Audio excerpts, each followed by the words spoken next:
दोस्तों रतन India power की बात करें तो फाइनली आज अपर सर्किट लग गया। और जैसे कि ऑलरेडी हमने पिछले वीडियो में डिस्कस किया था कि 15.5-16 के आसपास यहाँ से बाउंस बैक की संभावना बनेगी और बिल्कुल वैसा ही हुआ। स्टॉक लगभग 15.5-16 तक जाके वहाँ से आप देखें तो तेज़ी के साथ आगे बढ़ने को तैयार हो चुका है। और इसके पीछे वजह भी थी कि ऑलरेडी बहुत ज़्यादा करेक्शन हो चुका है, 21 तक स्टॉक पहुंचा था। ऐसे में और गिरावट की संभावना नहीं थी। और ये बात मैंने ऑलरेडी बोला था पहले भी आपको कि यहाँ से खरीदारी का अच्छा मौका बनता है और लोगों ने यहाँ पे खरीदारी भी काफ़ी अच्छी की क्योंकि वॉल्यूम ज़बरदस्त बढ़ा है। अब आगे की क्या संभावना बनी है क्योंकि नई सरकार का गठन हो चुका है। इस बार कुछ फैसला और सरकार ने किया है। पहले पावर सेक्टर का जो पूरा कारोबार था तो वो आर के सिंह के पास था, लेकिन इस बार 2 मिनिस्टर पावर सेक्टर को संभालेंगे, जिसमें पावर मिनिस्टर बनाया गया मनोहर लाल खट्टर को। और न्यू रिन्यूएबल एनर्जी बिजनेस है वो देख सकते हो कि यहाँ पे प्रहलाद जोशी है वो संभालेंगे। तो ऐसे में कह सकते हो कि जो फैसले हैं सरकार और तेज़ी से लेना चाहती है, इसमें और प्रगति लाना चाहती है। सरकार चाहती है कि ग्रीन हाइड्रोजन का निर्माण किया जाए और उससे इंडिया ग्लोबल हब पे पहुंच जाए और आने वाले समय इसका बिजनेस या जो इकोनॉमिक ग्रोथ को आगे बढ़ाने में मदद करे। एक्सपोर्ट करना चाहते हैं ग्रीन हाइड्रोजन को। ऐसे में पावर सेक्टर के लिए बहुत सारी संभावना और इसको लिए सरकार ने इस बार कमर कस ली है। ऐसे में क्या रतन इंडिया पावर कमाल कर सकता है? वैसे तो इस बार कंपनी ने बहुत बेहतर प्रदर्शन किया, रिजल्ट काफ़ी अच्छा रहा।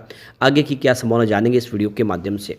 लेकिन फ्रेंड उससे पहले अगर आप पहली बार हमारे चैनल पे आए तो चैनल को सब्सक्राइब कर दीजिए, एक बेल आइकॉन दबा दीजिए ताकि जब भी नया वीडियो बने पहला नोटिफिकेशन आपको मिले। वीडियो पसंद आए तो लाइक से जरूर कीजिए। चलो फ्रेंड्स वीडियो स्टार्ट करते हैं। मैं हूँ आपका दोस्त SB दवे और हमारे अपने चैनल ऑनलाइन कमाई में आपका बहुत बहुत स्वागत है।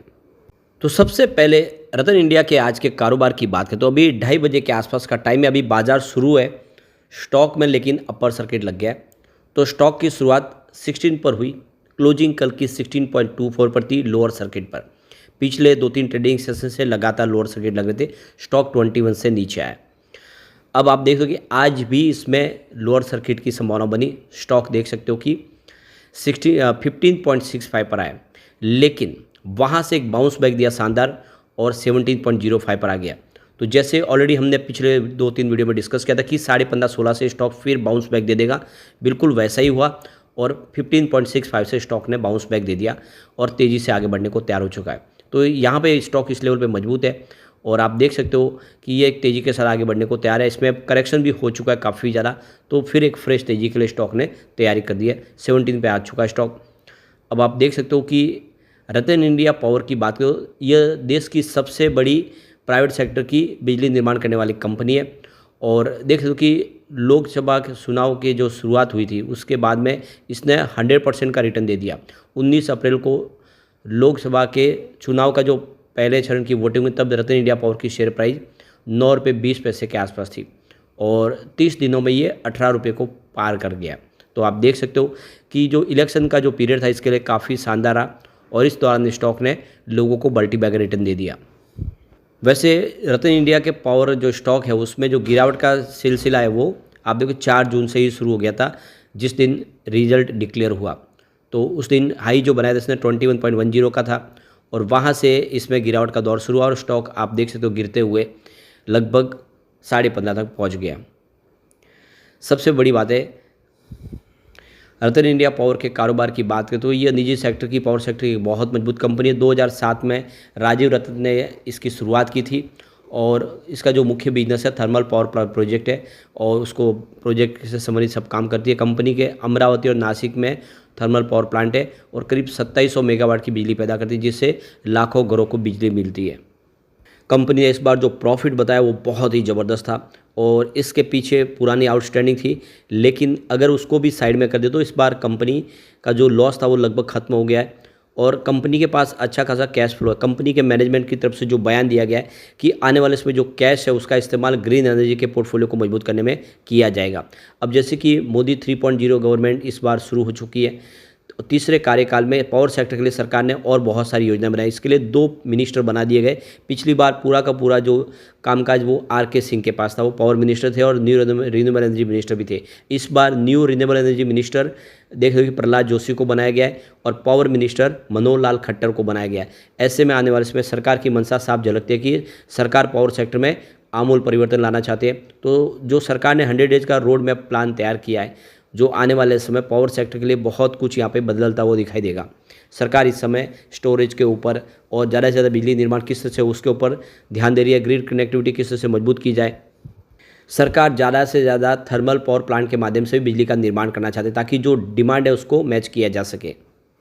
तो आने वाले फाइनेंशियल 2032 तक जो इलेक्ट्रिसिटी डिमांड बढ़ेगी उसको पूरा करने की सरकार चाहती है कि coal based fire power plant की कैपेसिटी को और ऐड किया जाए, और ऐसे में सरकार ने कमर कस ली है। तो यहाँ पे जो प्रिडिक्शन किया उस हिसाब से 2032 तक जो कोल बेस्ड पावर प्लांट की इंस्टॉल कैपेसिटी 283 गीगावाट तक होनी चाहिए। इस समय करंट में 214 गीगावाट है, तो कम से कम आने वाले समय और 80 gigawatt coal based power plant की कैपेसिटी को ऐड किया जाएगा। और आप देख दो कि इस समय 26.38 गीगावाट के thermal power plant capacity under construction है और 11.96 गीगावाट के इस बिड की प्रक्रिया में है और 19.05 गीगावाट अंडर क्लियरेंस है। तो ये कैपेसिटी आने वाले समय कल क्लियर होगी। तो सरकार ने जिस तरह से कोल बेस्ड पावर प्लांट के लिए भी योजनाएं बनाई है, यह एक बहुत बड़ी अपॉर्चुनिटी इस सेक्टर से संबंधित कंपनियों के लिए। यहाँ पे जो एस्टिमेट लगाए गए पर यहाँ पे देख सकते हो कि मेगावाट के हिसाब से जो खर्च होगा तो वो 8.34 करोड़ का होगा। उस हिसाब से सरकार ने पूरा प्लान तैयार कर लिया है। तो 2032 तक के लिए 6.67 लाख करोड़ रुपए खर्च करेंगे सरकार थर्मल पावर प्लांट के लिए। तो मनोहर लाल खट्टर ने आर.के. सिंह की जगह ली है। आर.के. सिंह इस बार बिहार से इलेक्शन हार गए हैं और आप देख सकते हो इस बार जो विभाग है वो मनोहर लाल खट्टर के पास आया है। वैसे आर.के. सिंह ने भी अपने कार्यकाल में पावर सेक्टर के लिए बहुत कुछ किया है। उन्होंने पावर सेक्टर में बहुत ज़बरदस्त तेज़ी लाई है और आप देख सकते हो कि ग्रीन एनर्जी सेक्टर की भी इंस्टॉल कैपेसिटी काफ़ी अच्छी बढ़ी है। अब जो नई सरकार में आप देख सकते हो कि इसमें और तेज़ी आने की संभावना दिख रही है। तो ऐसे में बहुत अच्छा मौका है कि पावर सेक्टर से संबंधित कंपनियों में निवेश करें। वैसे रिलायंस पावर पूरी तरह से कर्ज मुक्त हो चुकी है और रिलायंस पावर में भी शानदार तेज़ी का दौर शुरू हो चुका है। आने वाले समय रिलायंस पावर में क्या संभावना बनेगी, लगातार अपर सर्किट लग रहा है, क्या इस समय निवेश करना चाहिए। तो रिलायंस पावर पे ऑलरेडी इससे पहले हमारा वीडियो बन चुका है, आपको जाके वो जरूर देखना चाहिए। आगे की क्या संभावना, क्या रिलायंस पावर मल्टीबैगर बनेगा, जान सकते हैं आप उस वीडियो के माध्यम से। अब यहाँ पे हम कुछ जो डील हुई है उन डील की तरफ चलते हैं, वो क्या इशारा कर रही है। तो यहाँ पे देख सकते हो कि सुबह सुबह 9:15 पर 16.25 की प्राइस से 20,78,000 शेयरों की एक बड़ी खरीदारी हुई। फिर उसी समय 9:15 पर 16.10 की प्राइस से 26,26,000 शेयरों की खरीदारी और हुई। तो उसी समय 9:15 पर 16.10 की प्राइस से 8,27,000 शेयरों की खरीदारी और हुई। उसी समय 9:15 पर 16.10 की प्राइस से 7,65,000 शेयरों की एक खरीदारी और हुई। तो सुबह 9:15 पर उसी समय 15.87 की प्राइस से 6,98,000 शेयरों की एक बिकवाली हुई। फिर 9:19 पर 16.10 की प्राइस से 10,11,000 शेयरों की खरीदारी हुई। तो फिर 9:20 पर 16.97 की प्राइस से यहाँ पे देख सकते हो कि 6,13,000 शेयरों की खरीदारी और हुई। फिर 9:21 पर 17 की प्राइस से 9,46,000 शेयरों की एक बिकवाली हुई।